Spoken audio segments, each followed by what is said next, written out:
mahalagang tanong ay kung nasaan ang pera. Sa totoo lang, na-ghost na nga tayo.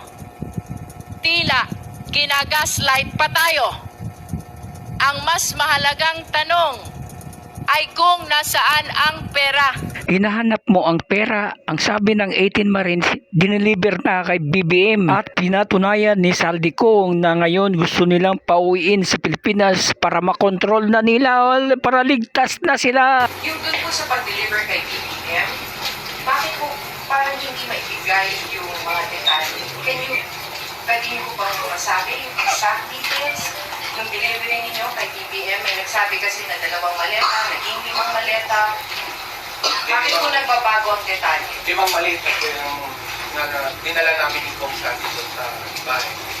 Saan po eksakto? Sa Ilocos po. Saan po sa Ilocos?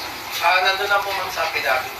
Kasama ito sa plano nila, kasama ang mga stream media, sisirain mo na ang mga Duterte, lalo si BP Sara. Ngayon, may respect na. O ito, kakasuhan na si Laila De Lima, Chel Jokno, at iba pang mga congressman, lalo na yung chairwoman si Luistro. Kasama na ang bagong upo AMLAC na direktor at ang Bangko Sentral ng Pilipinas. Nagsabwatan, baka may mga advance copy pa ito. Si Trilling, baka tupalo na lang. Okay na po sir, thank you. Okay, thank you. TV naman. Pinahito na namin isang criminal case po dahil sa paglabag ng Section 8A RA 9160 na namindihan ng RA 11521. Ang sinasabi po sa batas ay bawal po na isiwalat ng AMLAC kahit anong informasyon na nalakap nila sa mga bangko. So yun po yung sinasandigan namin, yung Section 8A po ng RA 9160. So kung babasahin po natin yung batas na yon, na-amendahan siya noong 2021, RA 11521. Namendahan ng RA 9160. So 2021 po, yung batas na yan, pinatupad po ng Kongreso. Diba? So ang batas, bago maging batas, pinag-uusapan, diba, sa House, sa Senado.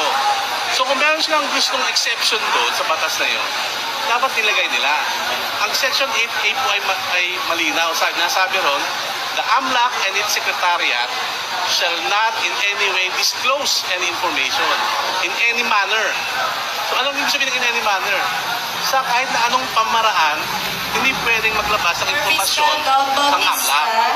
So kung gusto nila dahil dun sa piniliman ng SAPINA, nilabas naman ng AMLAC. So yun po yung kaso namin. Kung sino man po ang lahat nung may kinalaman sa paglalabas ng mga informasyon daw tungkol daw sa mga pantransaksyon na ito, ay dapat managot. Yun lang naman ang sinasabi ng aming Attorney Carpio.